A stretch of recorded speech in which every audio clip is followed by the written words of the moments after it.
ಎಂಥ ಅದ್ಭುತ ದೇಶ. ನೆಲ್ಸನ್ ಮಂಡೇಲಾ ಅಂತಿದ್ದ. ನೆಲ್ಸನ್ ಮಂಡೇಲಾ, ಕಪ್ಪು ಸೂರ್ಯ ಅಂತ ಕರೆದ್ರ ಅವನಿಗೆ.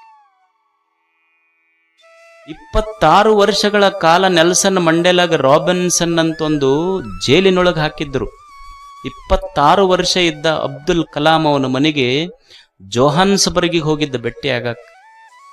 26 ವರ್ಷಗಳ ಕಾಲ ಕತ್ತಲೆಯ ಕೋಣೆಯಲ್ಲಿರುವಂಥ ನೆಲ್ಸನ್ ಮಂಡೇಲಾಗ ಅಬ್ದುಲ್ ಕಲಾಂ ಕೇಳ್ತಾನಲ್ಲ, 26 ವರ್ಷ ಕತ್ತಲೆಯ ಕೋಣೆಯೊಳಗಿದ್ರಲ್ಲ, ನಿಮಗ ಈ ಕತ್ತಲೆಯ ಕೋಣೆಯಲ್ಲಿದ್ದಿದ್ದು 26 ವರ್ಷ ಸಹಿಸಿಕೊಂಡ್ರಲ್ಲ, ಈ ತಾಳ್ಮೆ, ಸಹನೆ, ಶಾಂತಿ ಎಲ್ಲಿಂದ ಬಂತು ಅಂತ 80 ವರ್ಷದ ನೆಲ್ಸನ್ ಮಂಡೇಲಾಗ ಅಬ್ದುಲ್ ಕಲಾಂ ಕೇಳಿದ್ರ, ನೆಲ್ಸನ್ ಮಂಡೇಲಾ ಅಂತಾನ, ಕತ್ತಲೆಯ ಕೋಣೆಯಲ್ಲಿ 26 ವರ್ಷ ಇದ್ದು ಸಹಿಸುವ ಗುಣ ನನಗೆ ಬಂತಲ್ಲ, ಅದು ಭಾರತದಿಂದ, ಭಾರತದ ಗಾಂಧಿಯಿಂದ ಕಲಿತಿದ್ದು. ಇದು ಎಷ್ಟು ಬ್ಯಾರೆದವ್ರು ನಮ್ಮ ಬಗ್ಗೆ ಎಷ್ಟು ಪ್ರೀತಿ ಪಟ್ಟಾರ ಹೇಳಿ. ಅದಕ್ಕೆ ನಮ್ಮ ದೇಶ ಕೆಟ್ಟದು, ನಮ್ಮೂರು ಕೆಟ್ಟದು ಅನ್ನಬಾರ್ದು. ನಮ್ಮೂರ ಅನ್ನಬೇಕಿದಕ್ಕೆ. ನನ್ನೂರ, ಇದು ನನಗೆ ಜನ್ಮ ಕೊಟ್ಟ ಊರ ಅಭಿಮಾನ ಇರಬೇಕಿದೆ. ನಮ್ಮೂರ, ನಮ್ಮ ನಾಡ, ನಮ್ಮ ನುಡಿ, ನಮ್ಮ ಜಲ, ಇದರ ಬಗ್ಗೆ ಅಭಿಮಾನ ಇರಬೇಕು ನಮಗೆಲ್ಲ. ಏನು ಭಾಗ್ಯ ಕೊಟ್ಟಾನ ದೇವರ, ಅದನ್ನು ಅನುಭವಿಸು ಮೊದಲು. ಇರುವ ಭಾಗ್ಯವ ನೆನೆದು ಬಾರೆನೆಂಬುದು ಬಿಡು. ಏನು ಮಾಡಬೇಡ, ದೇವರು ಏನು ಕೆಲಸ ಕೊಟ್ಟಾನ ಮೊದಲು ಕರ್ಮಗಳನ್ನು ಮಾಡೋ ನೀನು. ಕರ್ಮಣ್ಣೇ ವಾಧಿಕಾರಸ್ತೆ ಮಾ ಫಲೇಶು ಕದಾಚನ. ಸುಮ್ಮ ಕೆಲಸ ಮಾಡೋ ನೀನು. ಸುಮ್ಮ ಕೆಲಸ ಮಾಡಿದ್ರೆ ಸಾಕು, ಅಷ್ಟು ಸಂತೋಷ ಐತಿ. ಫಲದ ಬಗ್ಗೆ ಅಪೇಕ್ಷೆ ಮಾಡಕ್ಕೆ ಹೋಗಬೇಡ.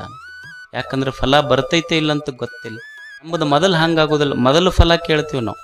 ಈಗ ಪೂಜೆ ಮಾಡ್ತೀವಿ, ನೀರು ಹಾಕಿ ಪೂಜೆ ಮಾಡ್ತೀವಿ, ಹೂ ಏರಿಸಿ ಪೂಜೆ ಮಾಡ್ತೀವಿ, ನೈವೇದ್ಯ ಇಟ್ಟು ಪೂಜೆ ಮಾಡ್ತೀವಿ. ಅಲ್ಲಮ್ಮ ಪ್ರಭು ಅಂತಾನ, ಮಜ್ಜನ ಕೆರೆದು ಫಲವ ಬೇಡುವಿರಯ್ಯ, ನಿಮಗೆಲ್ಲಿಯದು ಆ ಫಲ ಸೀತಾಳಕ್ಕಲ್ಲದು.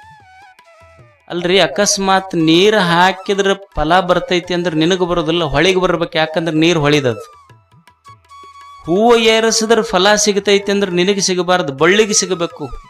ಹೂವು ಕೊಟ್ಟಿದ್ದು ಬಳ್ಳಿ ಅಲ್ಲ. ನಾವು ನೈವೇದ್ಯ ಹಿಡಿದ್ರೆ ಫಲ ಬರ್ತೈತಿ ಅಂದ್ರೆ ನಿನಗೆ ಬರಂಗಿಲ್ಲ, ಬೆಳೆದ ಭೂಮಿ ತಾಯಿಗೆ ಬರ್ತೈತದು ಅಷ್ಟೆ. ಫಲ ಬೇಡುವುದಲ್ಲ, ಸುಮ್ಮ ಕೆಲಸ ಮಾಡು. ನೀ ಸುಮ್ಮ ಕೆಲಸ ಮಾಡ್ಕೊಂತ ಹೋಗು, ತಾನೇ ಬರ್ತೈತದು.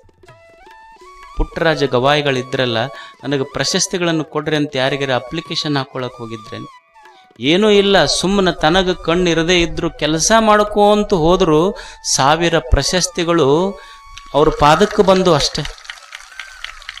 ಅಂದ್ರೆ ಯಾವ ಮನುಷ್ಯ ಫಲದ ಅಪೇಕ್ಷೆ ಇಲ್ಲದ ಸುಮ್ಮ ಕೆಲಸ ಮಾಡ್ಕೊಂತ ಹೋಗ್ತಾನ, ಅಂಥವನಿಗೆ ನಿಸರ್ಗ ಪೋಸ್ಟ್ ಕಾರ್ಡ್ ತಂದು ಕೊಂತಂಗ ಫಲ ನಮ್ಮ ಮನೆ ಅಡ್ರೆಸ್ಸಿಗೆ ಮುಟ್ಟಿಸಿ ಹೋಗ್ತೈತಿ. ಇದು ಸತ್ಯ ತಿಳ್ಕೊಬೇಕು ಮನುಷ್ಯ. ಕೆಲಸ ಮಾಡಿದ್ರೆ ಫಲ ನಮ್ಮ ಅಡ್ರೆಸ್ ಹಿಡ್ಕೊಂಡು ಬರ್ತೈತದು. ಕೆಲಸ ಮಾಡುವುದಷ್ಟೆ. ಹರುಷಕ್ಕಿದು ದಾರಿ ಮಂಕುತಿಮ್ಮ. ನಾವು ಫಲ ಬೇಡೋದಿಲ್ಲ, ಒಟ್ಟು ನಮಗೆ ಮೊದಲು ಫಲ ಬೇಕಷ್ಟ. ಕೆಲಸ ಆಮೇಲೆ. ಪೂಜಾಕ್ಕೆ ಹೋಗೋದಕ್ಕಿಂತ ಮೊದಲ ಫಲ ಬೇಕು ನಮಗೆ. ಅವನ್ ನಾಗಪ್ಪನ ಕಟ್ಟೆ ಅಂತ ಇರ್ತಾವ ನೋಡ್ರಿ ಊರಾಗ, ನಾಗಪ್ಪನ ಕಟ್ಟೆ. ಆ ನಾಗಪ್ಪ ಹಣಮಪ್ಪ ಕೇಳದ್ನಂತ, ಅಲ್ಲ ಇವರು ಎಷ್ಟು ನಿನ್ನ ಗುಡಿಗೆ ಬರ್ತಾರೋ ಮಾರಾಯ, ನನಗೆ ಒಟ್ಟ ಪಂಚಮಿಗೊಮ್ಮೆ ಬಂದು ಹೋದ್ರಂದ್ರೆ ನಮ್ಮ ಕಡೆ ನೋಡಲ್ಲ ಇವ್ರು ಯಾರು. ನಿನಗೆ ಎಷ್ಟು ಜೀವ ಮಾಡುತ್ತಾರಲ್ಲಿ ಇವರು, ಎಷ್ಟು ಕ್ಯೂ ಇರ್ತೈತಿ ನಿನ್ನ ಗುಡಿ ಮುಂದೆ. ಅವ ಹನುಮಂತಂದ, ಅವು ನಮ್ಮ ಸಲುವಾಗಿ ಬಂದಿಲ್ಲ, ಲಿಸ್ಟ್ ಹಿಡ್ಕೊಂಡು ಬಂದಾರ ಅವ್ರು. ಅದು ನಾಗಪ್ಪ ಕೇಳ್ತಲ್ಲ, ಏನಾರ ಲಿಸ್ಟ್ ಹಿಡ್ಕೊಂಡು ಬಂದಾರ ನೋಡಿ ಅನ್ನೋದನ್ನ. ಅವು ಏನದ ಹಾಡಿದ್ದ ಹಾಡು ಅವಕರದು, ಅವು ಖಾಯಂ ಅದ ಲಿಸ್ಟ್. ಅದಕ್ಕೆ ಅವಕ್ರ ಕಡೆ ನೋಡಕ ಹೋಗೋದಿಲ್ಲ ನಾನು. ನಿಮಗೊಬ್ಬರ ಹನುಮಪ್ಪ ನೋಡಿ ನಾನು ಅದಕ್ಕೆ ಅವ ಈ ಕಡೆ ಮುಖ ತಿರುಗಿಸ್ಕೊಂಡು ನಿಂತು ಬಿಟ್ಟ. ನಾವು ಅವನಿಗೆ ಗೊತ್ತಿವು ನನ್ನ ಮೇಲಿನ ಪ್ರೀತಿಗೆ ಬಂದಿದ್ದಲ್ಲ, ತಮಗೆ ಬೇಕಂತ ಬಂದಾವ ಇವು. ಅಂತ ಕೆಲಸ ಇಲ್ಲ, ಫಲ ಬೇಕಂತ ಬಂದಿದ್ದು ಇವು ಅಷ್ಟೆ. ಫಲ ಬೇಡ, ಮೊದಲು ಕೆಲಸ ಮಾಡು, ಫಲ ತಾನೇ ಬರ್ತೈತಿ. ಇದು ಸಂತೋಷದ ದಾರಿ. ಏನು ಕೆಲಸ ಮಾಡ್ಯಾರ ಈ ದೇಶದೊಳಗೆ. ವರ್ಗೀಸ್ ಕೊನೆ ಜಾತ್ರೆಯಲ್ಲಿ ಇವತ್ತು ವರ್ಗೀಸ್ ಕೋರಿಯನ್ ಅಂತಿದ್ದ. ವರ್ಗೀಸ್ ಕೋರಿಯನ್ ಸುಮ್ಮನೆ ಒಬ್ಬ ಡೈರಿ ಇಂಜಿನಿಯರ್ ಆತ. ಗುಜರಾತಕ್ಕೆ ಹೋದ. ಗುಜರಾತಕ್ಕೆ ಹೋಗಿ ಅಲ್ಲಿ ಏನು ಕನಸು ಕಂಡ ಅಂದ್ರೆ ಬಿಲಿಯನ್ ಲೀಟರ್ ಐಡಿಯಾ ಅಂತ ಒಂದು ಮಾಡೋದು. ಬಿಲಿಯನ್ ಲೀಟರ್ ಐಡಿಯಾ ಅಂದ್ರೆ ಒಬ್ಬ ಸಾಮಾನ್ಯ ಇಂಜಿನಿಯರ್ನ ಕನಸು ಏನಿತ್ತು ಅಂದ್ರೆ ಅವಾಗ ಡೆನ್ಮಾರ್ಕ್ದಂತಹ ದೇಶಗಳು ಹಾಲು ಉತ್ಪಾದನೆಯಲ್ಲಿ ಬಹಳ ಮುಖ್ಯದ್ದು. ನಮ್ಮ ದೇಶದಲ್ಲಿ ಆಕಳು ಕಟ್ಟೋದು ಹಾಲಿಂದಿತ್ತು, ಆದರೆ ರೆವಲ್ಯೂಷನ್ ಆಗಿರಲಿಲ್ಲ. ಸುಮ್ಮನೆ ಒಬ್ಬ ಸಾಮಾನ್ಯ ಇಂಜಿನಿಯರ್ ಆನಂದ್, ಒಬ್ಬ ಸಾಮಾನ್ಯ ಇಂಜಿನಿಯರ್ ಕನಸೇನಿತ್ತು ಅಂದ್ರೆ ಡೆನ್ಮಾರ್ಕ್ದಂಥ ದೇಶಗಳಿಗೆ ಹಿಂದೆ ಹಾಕಿ ಭಾರತ ಹಾಲಿನೊಳಗೆ ಫಸ್ಟ್ ಬರಬೇಕು ಉತ್ಪಾದನೆಯೊಳಗೆ. ಅಂದ್ರೆ ಒಂದು ದಿವಸಕ್ಕೆ 100 ಕೋಟಿ ಲೀಟರ್ ಉತ್ಪಾದನೆ ಮಾಡಬೇಕು ಭಾರತ. ಅಷ್ಟು ಮಾಡಿಸಿದ್ರೆ ಅವರು ಅಮೂಲ್ ಫ್ಯಾಕ್ಟ್ರಿ ಕಟ್ಟಿದ್ರು. ಅದಕ್ಕೆ ಅವನಿಗೆ ಮಿಲ್ಕ್ ಮ್ಯಾನ್ ಆಫ್ ಇಂಡಿಯಾ ಅಂತ ಕರೆದ್ರು. ಹೇಳಿರಿಲ್ಲ ಹೆಸರು? Verghese Kurien milkman of India ಅಂತ ಕರೆದ್ರು. ಇನ್ನೊಬ್ಬಿದ್ದ ಜಾವೇದ್ ಪಾಯಾಂಗ್ ಅಂತ ಈ ಅಸ್ಸಾಮದೊಳಗದಾನ. ಅವನು ಸುಮಾರು ಬ್ರಹ್ಮಪುತ್ರ ನದಿ ಐತಲ್ಲ, ಬ್ರಹ್ಮಪುತ್ರ ನದಿಯ ದಂಡೆಗೆ ಪ್ರವಾಹ ಬಂದು ನೆಲ ಕೊಚ್ಕೊಂಡು ಹೋಗ್ತಿತ್ತು. ನಮ್ಮ 1, 2, 3, 100 ಅಲ್ಲ, ಲಕ್ಷ ಅಲ್ಲ, 1400 ಎಕರೆ ಗಿಡ ಹಚ್ಚಾನ. ಅವನಿಗೆ ಫಾರೆಸ್ಟ್ ಮ್ಯಾನ್ ಆಫ್ ಇಂಡಿಯಾ ಅಂತ ಕರೆದ್ರ. ಅವನಿಗೆ 1400 ಎಕರೆ ಗಿಡ. ಏನು ಒಂದು ಸರ್ಕಾರ ಮಾಡ್ಲಿಕ್ಕಾಗ್ಲಿಲ್ಲ, ಅಷ್ಟು ಕೆಲಸ ಮಾಡ. ಒಬ್ಬ ದಶರಥ್ ಮಾಂಜಿ ಅಂತಿದ್ದ ಬಿಹಾರದೊಳಗೆ. ಒಂದು ಸಣ್ಣ ಹಳ್ಳಿ, ಆ ಕಡೆ ಹೈವೇ, ಈ ಗುಡ್ಡ ನಡವರ್ಕ್. ಆ ಹೈವೇ ಹಳ್ಳಿಗೆ 5 ಕಿಲೋಮೀಟರ್ ಗುಡ್ಡದಾಗ ಹೈಸ್ ಹೋದ್ರ, ಆದ್ರೆ ಗುಡ್ಡದಾಗಿಂದ ಹೋಗಾಕ ಬರೋದಿಲ್ಲ, ಸುತ್ತಿ ಹೋದ್ರಿ 80 ಕಿಲೋಮೀಟರ್. ದಶರಥ್ ಮಾಂಜಿಯ ಹೆಂಡತಿ ತೀರ್ಕೊಂಡ್ಲು. ಯಾಕಂದ್ರೆ ದವಾಖಾನಿಗೆ 80 ಕಿಲೋಮೀಟರ್ ಸುತ್ತಿ ಹೋಗ್ಬೇಕಾಗಿತ್ತು. ದೆಹಲಿ ಮಠ ನಡ್ಕೊಂಡು ಹೋಗಿ ಪತ್ರ ಕೊಟ್ಟರು, ಯಾರು ಕೇಳಿಲ್ಲ. ಸ್ವತಃ ದಶರಥ್ ಮಾಂಜಿ ತಾನೇ ಗುಡ್ಡ ಕಡದು ದಾರಿ ಮಾಡದ. ಸರ್ಕಾರ ಅಲ್ಲ, ಒಬ್ಬ ಸಾಮಾನ್ಯ ಮನುಷ್ಯ ಗುಡ್ಡ ಕಡದು ಸಾಮಾನ್ಯರಿಗೆ ದಾರಿ ಮಾಡಿದ್ದಕ್ಕೆ ಅವನಿಗೆ ಮೌಂಟೇನ್ ಮ್ಯಾನ್ ಆಫ್ ಇಂಡಿಯಾ ಅಂತ ಕರೆದ್ರು. ಅವನಿಗೆ ಅಬ್ದುಲ್ ಕಲಾಂ ಅವರಿಗೆ ಮಿಸೈಲ್ ಮ್ಯಾನ್ ಆಫ್ ಇಂಡಿಯಾ ಅಂತ ಕರೆದ್ರೆ ಕೇಳಿರಿ. ಇವನಿಗೆ ಮೊಬೈಲ್ ಮ್ಯಾನ್ ಆಫ್ ಇಂಡಿಯಾ. ಇವ ಏನು ಇಲ್ಲ, ಬರೇ ಚಂತನದೊಂದು ಮೊಬೈಲ್ ಆಯ್ತು, ತಾನತ್ ಏನು ಜಗತ್ತು ಗೊತ್ತಿಲ್ಲ. ಎಲ್ಲ ಇಡೀ ಪ್ರಪಂಚ, ಜನರ ಜೀವನ, ಸಂಬಂಧಗಳೆಲ್ಲ ಕೆಟ್ಟಿದ್ದು ಈ ಮೊಬೈಲ್ನಿಂದ. ಎಷ್ಟು ಮದುವೆಗಳು ಹಾಳಾಗ್ಯಾವ ಈ ಮೊಬೈಲ್ನಿಂದ, ಎಷ್ಟು ಸಂಬಂಧಗಳು ಹಾಳಾಗ್ಯಾವ ಇದರಿಂದ, ಮತ್ತು ಎಷ್ಟು ಸಂಸಾರದಲ್ಲಿ ಬಿರುಕು ಬಂದೈತಿ ಇದರಿಂದ. Mobile is a good servant but very bad master. ಎಷ್ಟು ಮೊಬೈಲ್ ಎಷ್ಟು ಸಂಬಂಧಗಳು ಕೆಡಿಸೈತಿ ಹೇಳ್ರಿ. ಇದನ್ನು ಇಬ್ಬರು ಗಂಡ ಹೆಂಡತಿ ಇದ್ರಂತ, ಮುಕ್ಕೊಂಡಿದ್ದು ರಾತ್ರಿ 11:11ವರೆಗೆ ಆ ಹೆಂಡತಿ ಮೊಬೈಲ್ನಿಂದೊಂದು ಟೊಯ್ ಅಂತ ಏನೋ ಬಂತು.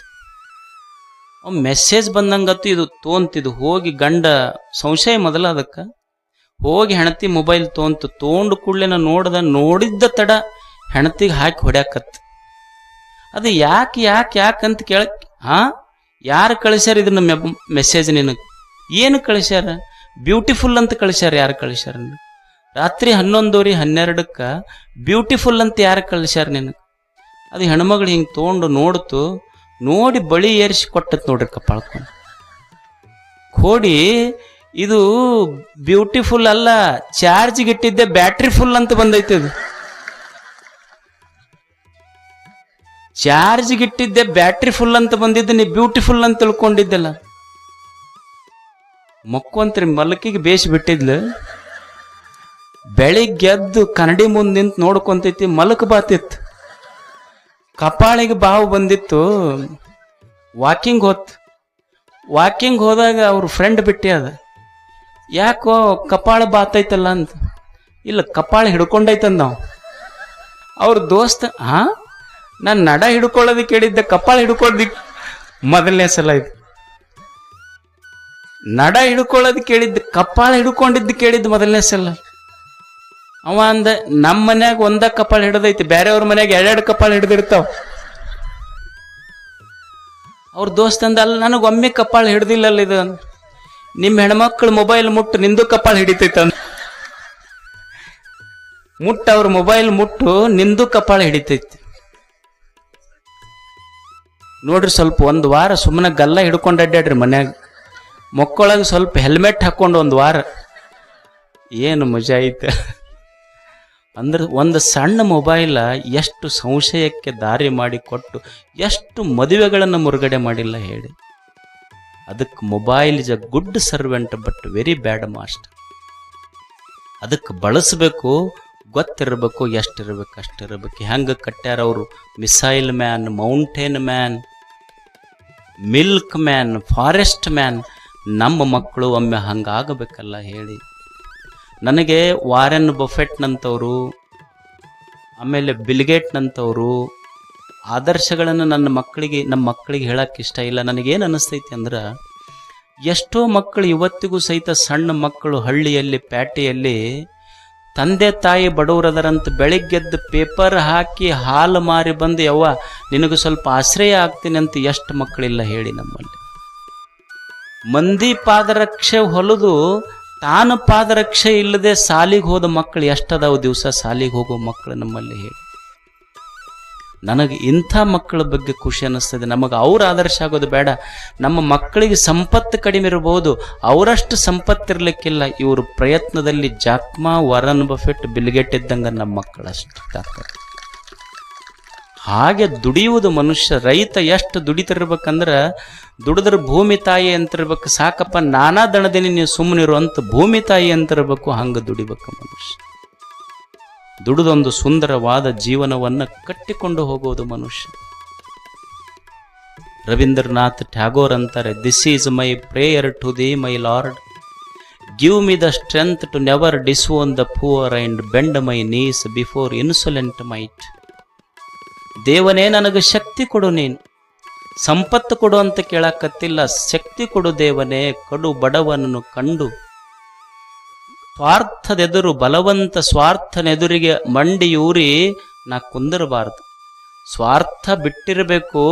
ಎಲ್ಲಿ ಬಡವರದರ ಬಗ್ಗರದರ ಕಣ್ಣೀರಿನ ಕಂಬನಿ ಒರೆಸುವಂಥ ಕಾರ್ಯಕ್ಕೆ ನನಗೆ ಉಪಯೋಗ ಮಾಡೋ ಭಗವಂತ ನೀನು. ನನ್ನಲ್ಲಿ ಸ್ವಾರ್ಥ ಬೇಡ, ಒಂದು ಸ್ವಲ್ಪ ಕಣ್ಣೀರಿಗೆ ಕರಗುವ ಹೃದಯ ಕೊಡು ನನಗಂತ ಕೇಳ್ತಾನೆ. ಕಣ್ಣೀರಿಗೆ ಹೃದಯ ಕರಗಬೇಕಲ್ಲ.